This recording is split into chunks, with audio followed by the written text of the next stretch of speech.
नियमित दर्शक यहाँ पर जुड़ने के लिए तैयार हो चुके हैं अभय त्रिपाठी जी। अभय जी, अनम्यूट कर लीजिए अपने आप को। जी, गुड इवनिंग राजीव जी, सोमेश जी, नमस्कार। तुम लोगों को नमस्कार। और बहुत बड़ा मतलब आप लोगों का तो एहसान है, मतलब जितना तारीफ की जाए कम है कि हम आम नहीं, नहीं, आदमी हम इसमें एहसान जैसा कुछ नहीं है अभय जी, बस अपनी बात पूछ अ, सकते हैं और इतने काबिल लोगों से ऐसे कितना तो फीस चार्ज करते हैं लोग पूछने के लिए। तो सबसे पहले तो इसका एक अभिवादन स्वीकार करिए और क्वेश्चन पे जी, आता हूँ। धन्यवाद। थोड़ा सा टाइम ले सकता हूँ आपसे? सर बोलिए, आप कुछ जी, बोल रहे थे। धन्यवाद कह रहा था आपको कि आप जी, जुड़े।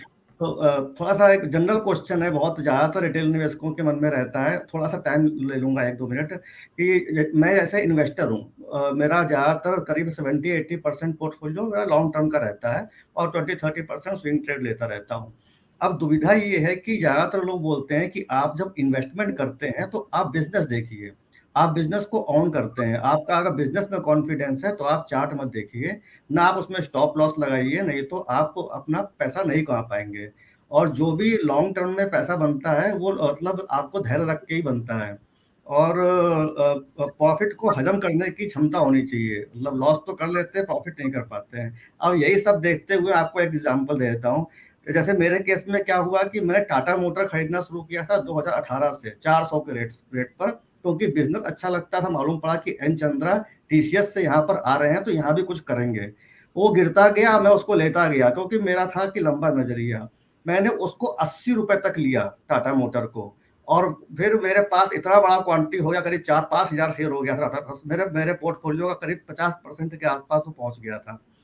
और मेरे अंदर घबराहट होने लगी कि 80 से कहीं और ना नीचे गिर जाए। मेरे हाथ-पैर फूलने लगे और जब वो लौट, मेरा एवरेज प्राइस हो गया 160 का। और जैसे ही वो लौटा और 160 क्रॉस किया, मैंने तो मतलब कूद करके उसको बस खाली 1000 शेयर रखा, सब बेच दिया कि ये फिर गिरेगा। और वो लौट के नहीं आया और वही 1000 रुपए, 60 रुपए, 60-70 रुपए के पड़ा मेरे पास अभी तक। तो ये तो एक एग्जांपल हो गया। सेम चीज अशोक लीलैंड 55 रुपए का पड़ा मेरे पास, 55 रुपए का 4000 शेयर पड़ा जी, हुआ है। मगर इसका रेंज क्या है सर कि ये 170 ऊपर लेता है और उसके बाद 2 बार टकरा करके नीचे आ चुका है और इस बार फिर वही शुरू कर रहा है। तो जी। एक चीज तो होती है, थोड़ा माल बेच दिया, रख लिया। अब आप बताइए कि इस पोजीशन पे क्या करना चाहिए? बिजनेस देख करके बने रहो जो कुछ होता है, या फिर यहाँ भी चार्ट देख करके थोड़ा पोजीशन बेच दो, और क्या करना चाहिए इसमें? जी, तो सोमेश जी, मतलब फंडामेंटल ठीक है, कंपनी अच्छी लगती है, तो मतलब ये सारे उतार-चढ़ाव झेलते रहें और बने रहें, या इसमें भी कहीं टाइमिंग करें? देखिए, जो क्वेश्चन बहुत ब्रॉड है इसलिए इसका जवाब ब्रॉड ही होगा और एकदम सैक्रोसेंट तो शायद इसका जवाब नहीं होगा, लेकिन जवाब है इसका, बहुत है।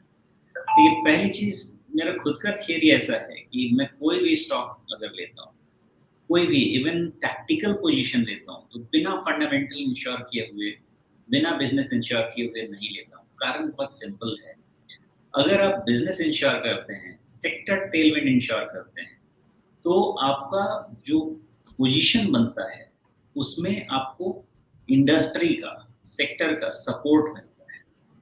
इसलिए वो पहले फंडामेंटल इंश्योर करना ज़रूरी है। अभी एग्ज़ाम्पल लीजिए, अभी पिछले 1 साल में आप देखें कि केमिकल्स 1-2 साल में क्या हालत हुई, और उसी की जगह आप कैपिटल गुड्स का सिचुएशन देखिए, इंफ्रास्ट्रक्चर का सिचुएशन देखिए, बैंकिंग का सिचुएशन देखिए, सब अलग-अलग सेक्टर में। तो कंपेयर ये करना है कि हम सिर्फ एक स्टॉक नहीं ले रहे हैं, हम ऑफ कोर्स एक बिज़नेस ले रहे हैं। अगर हम एक बिज़नेस ले रहे हैं, तो हम किसी न किसी एक सेक्टर में पोज़ीशन ले रहे हैं।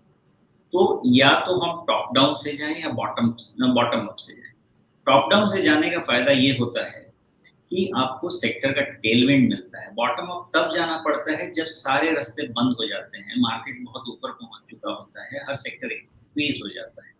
तब जाके आपको स्टॉक पिकिंग करनी पड़ती है, जो हम पिछले 3 महीने के आसपास से कर रहे हैं। तो आपका पहले सवाल का जवाब कि आप फंडामेंटल देखना चाहिए, 100% देखना चाहिए, फंडामेंटल प्लस गवर्नेंस। दूसरी चीज़, फंडामेंटल में स्टॉप लॉस नहीं होता है क्या? 100% होता है, लेकिन फंडामेंटल में टेक्निकल का स्टॉप लॉस मिक्स करना शायद बहुत अच्छा डिसीजन नहीं है। फंडामेंटल में फंडामेंटल का स्टॉप लॉस मिक्स कीजिए।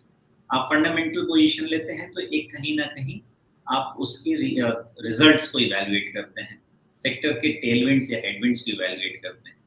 नॉर्मली ये कहा जाता है कि अगर 2 से 3 क्वार्टर कोई कंपनी अच्छी परफॉर्म नहीं कर रही है तो उसको रिव्यू करना बहुत ज़रूरी हो जाता है।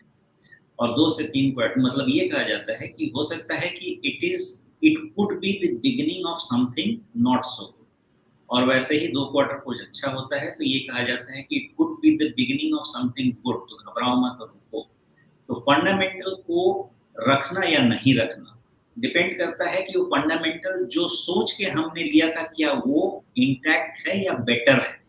अगर वो इंटैक्ट नहीं है या बेटर से वर्स हो गया है तो वहाँ पे हमें रिव्यू करना चाहिए, सोचना चाहिए कि हम रखें या नहीं रखें। तो इस हिसाब से फंडामेंटल का डिसीजन फंडामेंटल से होना चाहिए। कई जगह पे ऐसा होता है और इसके लिए थोड़ा बहुत एक्सपर्ट का हेल्प लगेगा कि फंडामेंटल पोजीशन लेते तो हैं लेकिन उसके पहले टेक्निकल बता देता है कि आपको थोड़ा-सा लॉस छोटे समय में लंबा हो सकता है। लंबे समय में तो निकल के आ जाएगा, कंपनी अच्छी है और सिक्लिकल कभी-कभी होते हैं तो साइकिल जब आता है तो टाटा मोटर्स का साइकिल आ गया, बाहर निकल गए। अशोक लेलैंड सीवी का साइकिल आ गया, आपका प्राइस ऊपर आ गया। तो साइकिल आएगा तो आएगा ही, पर वो जो पीरियड ऑफ करेक्शन, कंसोलिडेशन बड़ा वाला फॉल आता है, वो कभी-कभी इंडिकेट कर देता है, लेकिन उस पे एक्सपर्टीज़ नहीं। ऐसे नहीं हो। तो डिसीजन कैसे लेना है 100% फंडामेंटल का फंडामेंटल से ही डिसीजन लेना है। जब तक बिजनेस पे कोई क्वेश्चन मार्क नहीं हो, आप उसमें बने रह सकते हैं। अब हाँ, उसमें आप कहेंगे कि 50% गिर गया तो इसका 50% गिर गया तो मतलब हमारे लेने में कहीं परेशानी है, क्योंकि फंडामेंटल देखा और अगर वैल्यूएशन नहीं देखा, किसी भी बिजनेस अच्छे बिजनेस को अच्छे वैल्यू पे नहीं खरीदेंगे तो आगे पैसा भी नहीं बनेगा।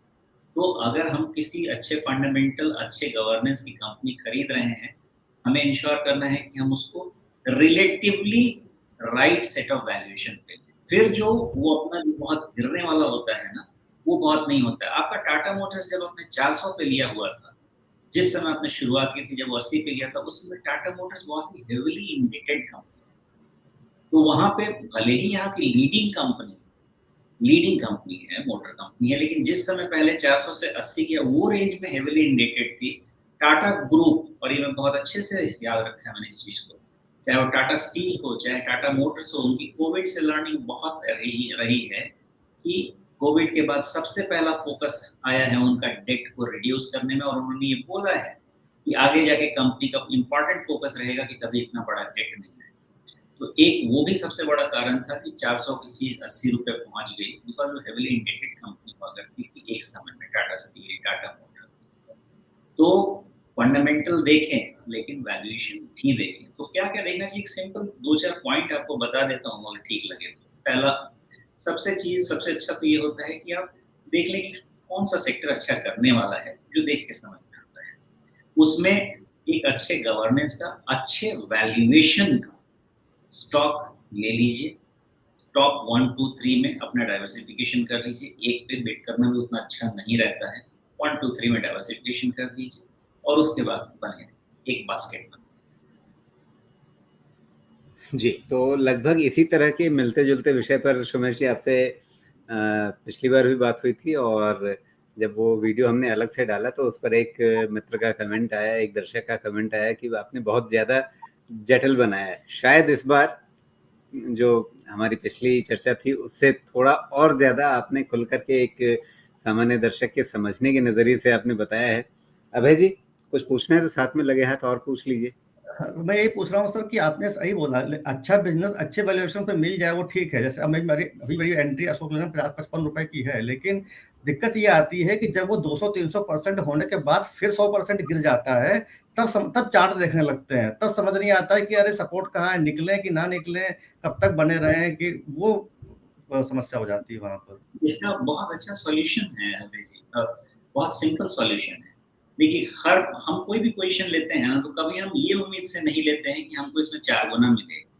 हम हमेशा उसको कंपाउंड करते हैं कि 15% का कंपाउंडिंग हो, 25% का कंपाउंडिंग हो, जिसके बेसिस में 4-5 साल में मुझे क्या रिटर्न मिलेगा, 10 साल में क्या रिटर्न मिलेगा। तो कोई भी कितना भी बढ़िया पोजीशन हो, कितना भी अच्छा बिजनेस हो, कितना अच्छा वैल्यूएशन हो, जब भी डबल हो जाता है प्राइस, जस्ट इन केस, शुरुआत वैसे करनी चाहिए। जब भी डबल हो जाता है, आपका उसमें से 25% पोर्शन बाहर निकल जाना चाहिए। वो आपको कॉन्फिडेंस भी देगा, आपके प्रॉफिट को कंजर्व भी करेगा। ऐसा कोई जरूरी नहीं है कि जो स्टॉक 10 रुपए से 100 रुपए हो उसमें 90 रुपए कमाना मेरा हक नहीं बनता है। उसमें से मेरा हक बनता है जो मेरा रिटर्न है लिखा उतना ही बनता है। इसलिए डबल हो 25% निकालिए, वहां से डबल हो 25% और निकालिए। आपको बिजनेस का भरोसा है ना, तो हमेशा साइकिल में बड़ा करेक्शन आता है। तो जो आपने 25% कैपिटल निकाला है, कॉन्फिडेंस है, तो जब बड़ा करेक्शन आता है उसको रीडिप्लॉय कीजिए, कोई दिक्कत नहीं। लेकिन हर पोर्शन हर लेवल पे डिफाइन कर लीजिए कि मुझे थोड़ा प्रॉफिट लेके जाना है और उसके बाद ऊपर जाता भी है तो वो हिस्सा मेरा नहीं था, इससे सेटिस्फाइड रहिए, डिसैटिस्फाइड नहीं। Thank you sir, thank you so much. चलिए अभय जी, बहुत धन्यवाद, आप जुड़े।